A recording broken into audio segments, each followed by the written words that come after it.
الحمدللہ اس وقت بھی بے شمار علماء موجود ہیں، بے شمار مفتیان کرام موجود ہیں جو مستند بات کرتے ہیں اور درست بات کر کے لوگوں کی رہنمائی کر رہے ہیں۔ تو لہٰذا ہم نے علم دین سیکھنا ہے تو مستند لوگوں سے ہی سیکھنا ہے، کسی ایرے گیرے کے پاس آپ کو علم دین سیکھنے کے لیے جانے کی ضرورت نہیں ہے۔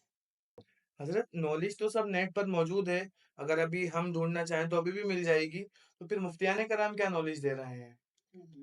دیکھیں یہ بات جو آپ کی ہے کہ نیٹ پر ہر چیز موجود ہے، میں آپ کی سب سے پہلے تو اس بات سے متفق نہیں ہوں کہ دین کے معاملے میں آپ اگر کہیں کہ نیٹ پر دین کی ہر چیز آپ کو مل جائے گی، ایسا نہیں ہے۔ بہت سارے ایسے مسائل ہیں کہ جو آپ کو گوگل پہ نہیں ملیں گے۔ گوگل پہ صرف وہی چیز ملے گی جو وہاں ڈالی گئی ہے، ہر چیز آپ کو وہاں پر نہیں ملے گی۔ اب رہی بات یہ کہ چلو بھائی نیٹ پہ بہت ساری چیزیں موجود ہیں، مفتیان اکرام کی کیا ضرورت ہے؟ آپ مجھے بتائیے، ایک ڈاکٹر کے پاس آپ جاتے ہیں، دوائی کس مرض کی کون سی ہے، کیا یہ نیٹ پہ موجود نہیں ہے؟ موجود ہے، ٹھیک ہے۔ ہر مرض کی آپ کو نیٹ کے اوپر دوائی مل جائے گی، آپ سرچ کر لیں، تو آپ کو کیا ضرورت ہے وہی ڈاکٹر کے پاس جانے کی؟ آپ نہیں جائیں، سرچ کریں اور پھر اپنی وہ دوائی نکالے کھا جائیں۔ آپ نہیں جی، ایسا نہیں کریں گے آپ، بلکہ آپ ڈاکٹر کے پاس جاتے ہیں، کیوں جا رہے ہیں؟ کیونکہ آپ کو پتا نہیں ہے کہ جو دوائی کھا رہا ہوں اس سے فائدہ ہوگا بھی یا نہیں ہوگا۔ اور وہ ڈاکٹر، آپ کو پتا ہے آج بہت سارے ڈاکٹر ایسے ہیں کہ جو اسپیشلسٹ ہوتے ہیں ہر چیز کے اندر۔ دماغ کا ڈاکٹر آپ کو الگ ملے گا، ہڈیوں کا الگ ملے گا، نزلہ کھانسی کا الگ ملے گا۔ تو آپ ان کے پاس کیوں جا رہے ہیں؟ اس لیے جا رہے ہیں وہ اسپیشلسٹ ہیں، انہوں نے اس کے اندر مہارت حاصل کی ہے، حالانکہ وہ چیزیں نیٹ کے اوپر بھی موجود ہیں۔ تو لہذا آپ کو نیٹ کے اوپر جو چیز موجود ہے وہ اتھینٹک ہے ایسا ضروری نہیں ہے، ٹھیک ہے۔ جو مواد وہاں پر ڈالا گیا ہے نیٹ کے اوپر دین کے اعتبار سے، آپ مجھے بتائیں کہ آپ کو کیسے پتہ چلے کہ درست ہے یا غلط ہے؟ وہاں تو وہی چیز ہے جو بندے نے ڈال دی وہ مل جائے گی آپ کو، ٹھیک ہے۔ لیکن صحیح مواد، صحیح دین کی بات کیا ہے، وہ آپ کو مفتیان کرام ہی بتائیں گے، وہ ماہر مفتیان کرام کے جنہوں نے اپنی ساری زندگی اس دین کو حاصل کرنے میں اور اس کو پھیلانے میں وقف کر دی ہے۔ ایک عالم دین جب بنتا ہے تو آج کل کے دور میں 8 سال اس کو درس نظامی پڑھنا پڑتا ہے، پھر اس کے بعد جا کے پھر وہ مفتی کا کورس کرتا ہے 2 سال میں، پھر آگے اس کا چلتا ہے سلسلہ، پھر وہ مسائل بتانا شروع کر رہا ہوتا ہے۔ تو یہ آسان نہیں ہے، ان مفتیان کرام نے اپنی پوری کی پوری زندگیاں وقف کی ہوئی ہوتی ہیں۔ تو نیٹ کے اوپر جو چیز موجود ہے وہ اتھینٹک نہیں ہے، بلکہ اتھینٹک وہ ہے جو آپ کو ایک مستند مفتی بیان کرے گا، مستند عالم آپ کو جو چیز بیان کرے گا، کتاب سے قرآن و حدیث کے حوالے سے جو چیز بیان کی جائے گی وہی مستند ہوگی۔ یہ نہیں کہ بس نیٹ سے اٹھا لیا اور نیٹ پہ دیکھ لیا، ہاں بھائی یہ صحیح ہے بس ہم نے اس پر عمل کر لیا، ایسا نہیں ہوگا۔ اچھا حضرت، ہماری لائف میں فیسٹیول کی کیا اہمیت ہے؟ جیسے رمضان آتے ہیں اور عید آتی ہے، تو آپ اس کے حوالے سے ارشاد فرمائیے۔ فیسٹیول، تہوار، جی ہر قوم میں ہر مذہب میں کوئی نہ کوئی تہوار ہوتا ہے اور اسے منایا جاتا ہے، لوگ اس کی طرف مائل ہوتے ہیں، لوگ آتے ہیں، اس سے ان کا دل مسرور ہوتا ہے، خوشی حاصل کرتے ہیں۔ الحمدللہ مسلمانوں کے اندر بھی تہوار ہیں، اور جو دیگر مذاہب میں آپ دیکھ لیں، ہندوؤں کے اندر ہولی کا تہوار ہے اور کرسمس ڈے کا بھی تہوار منایا جاتا ہے عیسائیوں کے اندر۔ لیکن ہمارے جو تہوار ہیں الحمدللہ مسلمانوں کے ایسے تہوار ہیں کہ جس کے اندر اللہ اس کے رسول کی رضا شامل ہوتی ہے۔ حضور نبی پاک صلی اللہ علیہ وسلم جب مکے سے ہجرت کر کے مدینے تشریف لائے تو آپ نے دیکھا کہ مدینے والوں کو ایک دن منا رہے ہیں، بڑی خوشی کا دن منا رہے ہیں، اور خوب کھیل کود کر رہے ہیں، لاہ و لعب ہے اور خوب تماشا لگایا پڑا ہے۔ تو حضور صلی اللہ علیہ وسلم نے جب ان لوگوں سے پوچھا کہ بھائی آپ یہ کیا کر رہے ہیں، تو لوگوں نے بتایا کہ ایک دن منایا ہوا، اس میں ہم خود خوشی مناتے ہیں، کھیلتے ہیں، کودتے ہیں۔ تو حضور علیہ الصلوۃ والسلام نے اس موقع پر ارشاد فرمایا کہ اللہ تبارک و تعالی نے تمہیں 2 تہوار دے دیے، ایک عید کا ہے اور ایک بقرہ عید کا ہے۔ ابھی الحمدللہ رمضان ہے، رمضان المبارک کے اندر روزے ہم رکھ رہے ہیں، گویا کہ یہ بھی ایک تہوار ہی ہے کہ سارے مسلمان اکٹھے ہو کر، آپ دیکھیں ویسے اگر عام دن میں کسی کو کہا جائے روزہ رکھنے کو، روزہ رکھے گا؟ نہیں رکھتا۔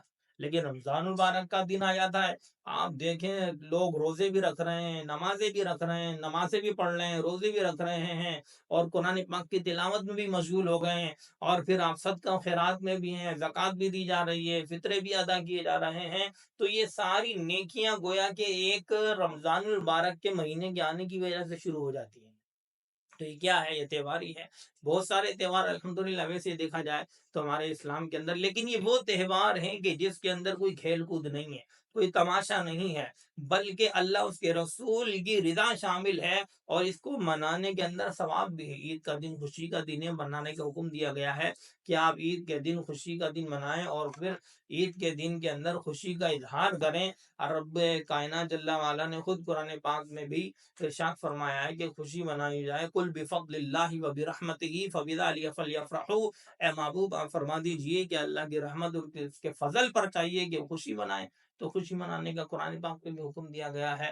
تو تہوار ہیں، لیکن وہی تہوار منایا جائے گا جو قرآن و حدیث کے مطابق ہوگا، جو اللہ اس کے رسول کے فرمان کے مطابق ہوگا، اسلام کے دائرے کے اندر ہوگا، اسی تہوار کو منانے کی اجازت ہوگی۔ جو عام رسومات الٹی سیدھی ہیں ان کی اسلام میں اجازت نہیں ہے۔ جزاک اللہ حضرت، ہماری نالج میں اور اضافہ ہوا۔ ناظرین، اگر آپ بھی چاہتے ہیں کہ آپ کے سوال بھی اس پروگرام میں شامل کیے جائیں تو آپ اسکرین پہ دیے ہوئے نمبر پر آڈیو کی صورت میں، ویڈیو کی صورت میں اور SMS کی صورت میں بھیج سکتے ہیں۔ انشاءاللہ اس پروگرام میں آپ کے سوال کو شامل کیا جائے گا۔ جزاک اللہ خیر۔